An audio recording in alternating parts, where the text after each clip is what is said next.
कांग्रेस नेता अमित चावड़ाए सरकार पर आरोप लगाव्या। मनरेगा कौभांड मुद्दे सरकारने घेरવાનો प्रयास કર્યો। ભ્રષ્ટાચારનું કેન્દ્રબિંદુ પંચમહાલનો જાંબુઘોડા તાલુકો છે તેવું તેમણે કીધું। મનરેગા યોજના હેઠળ સૌથી વધુ ખર્ચ જાંબુઘોડા તાલુકામાં થયો। 89% મટીરીયલ ખર્ચ તો લેબર પાછળ માત્ર 6% ખર્ચ થયો છે। મટીરીયલ સપ્લાય કરીને કરોડો કેવી રીતે બને તેનું આ ષડયંત્ર છે તેવો પણ તેમણે આરોપ લગાવ્યો। મેં 3 વખત પત્ર લખ્યા પરંતુ તપાસના નામે શૂન્ય કાર્યવાહી થઈ છે। ભ્રષ્ટાચાર અટકાવવાની જવાબદારી હોય તેવા લોકો જ આમાં સામેલ છે તેવો આરોપ પણ અમિત ચાવડાએ લગાવ્યો।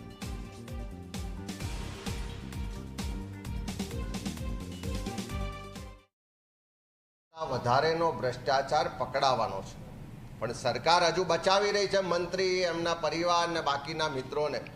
પણ હવે એવો જ બીજો કિસ્સો પંચમહાલ જિલ્લાનો પણ બહાર આવ્યો છે।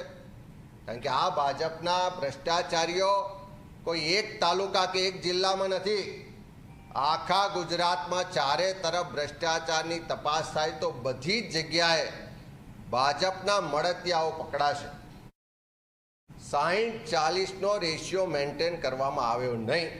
આખો ટોટલ કરીએ તો 4 વર્ષમાં ગુજરાતના સૌથી નાના તાલુકામાં 293 કરોડ રૂપિયાનો મનરેગામાં ખર્ચ કરવામાં આવ્યો અને એ પૈકી આખું લેબર ને મટીરિયલનો રેશિયો જોઈએ તો ફક્ત 22% રકમ લેબરમાં એટલે કે મજૂરોને ચૂકવવામાં આવી, 78% રકમ મટીરિયલ ખાતે ખર્ચ કરવામાં આવી।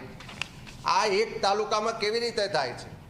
આખા જિલ્લાનું પણ જોઈએ કે ભ્રષ્ટાચારનું પંચમહાલ જિલ્લાનું જે કેન્દ્ર બિંદુ છે એ આ જાંબુઘોડા તાલુકો કેવી રીતે બન્યો?